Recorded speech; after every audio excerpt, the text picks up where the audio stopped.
안녕하십니까? 법성뉴스 김규현입니다. 최근 대한민국을 떠들썩하게 만든 딥페이크, 여전히 사람들 사이에 논쟁거리로 남아 있습니다.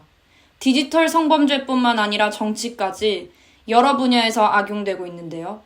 새로운 형태의 범죄 등장으로 이에 대한 법률과 처벌에 대한 관심이 증가하고 있습니다. 이에 현행 법률이 어떻게 적용되고 있는지와 그 한계에 대해 알아보았습니다. 딥페이크 범죄에 관련돼서 형사법적인 어떤 규율을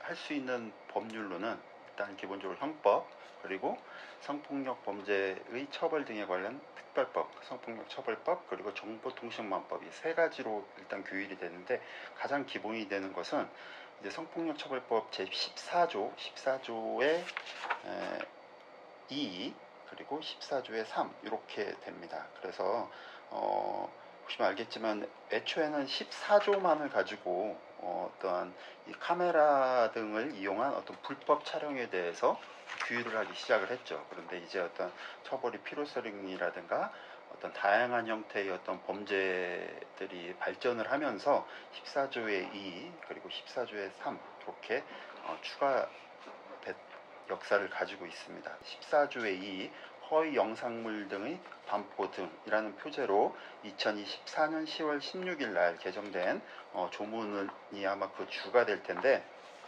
일단 요 14조 그리고 14조의 2는 가장 중요한 핵심적인 문제는 이 조문에서 보이는 촬영이라는 그 문구의 해석에 달려 있습니다. 다른 사람의 신체를 직접 촬영한 것만을 촬영물로 해석을 하고 있죠. 그렇기 때문에 직접 촬영하지 않은 건 촬영물에 해당되지가 않습니다.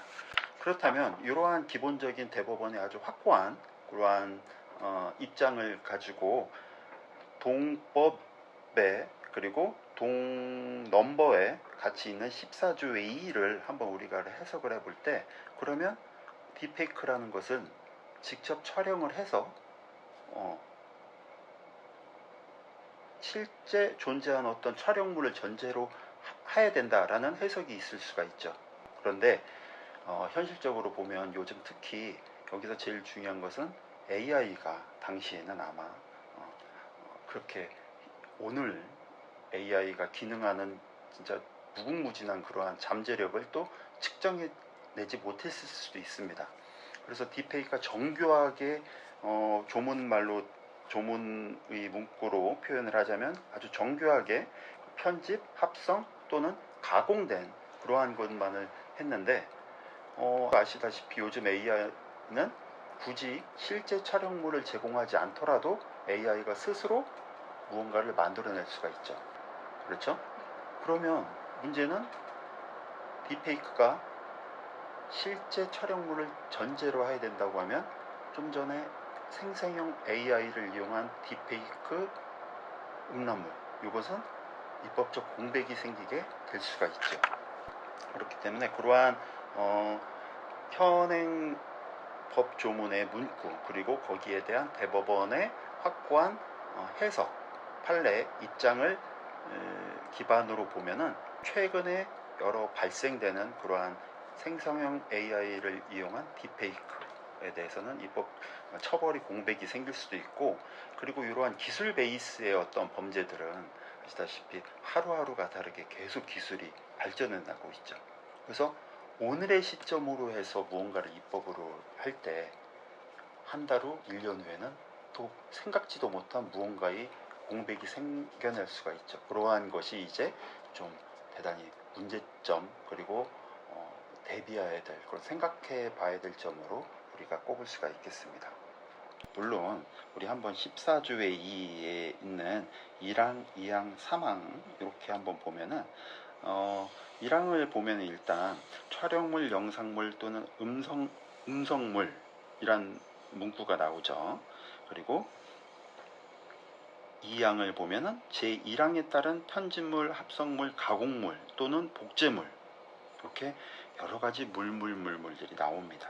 그리고 3항을 보면은 블라블라블라 제2항의 죄를 범한 자는 해서 가급적이면 이러한 입법 형식이 다 포함시키려는 노력을 한 것 같아요, 입법자가.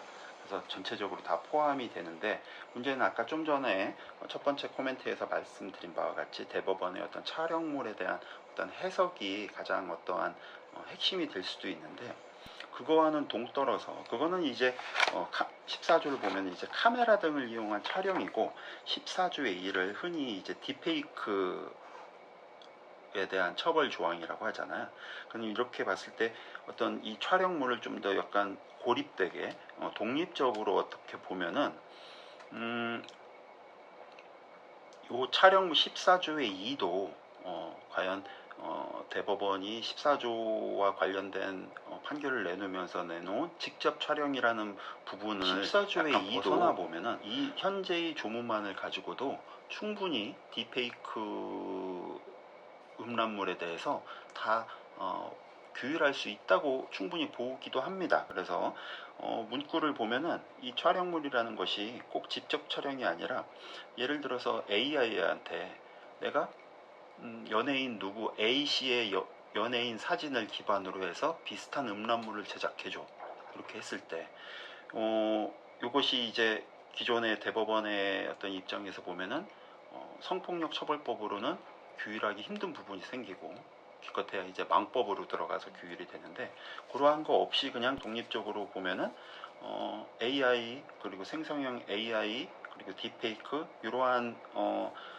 키워드를 가지고 생각해 봤을 때 충분히 14조의 2에 대한 현재의 조문만으로도 충분히 처벌이 가능하다라고 보는 그러한 견해도 있습니다. 지금까지 시청해주셔서 감사합니다. 법성뉴스 김규현이었습니다.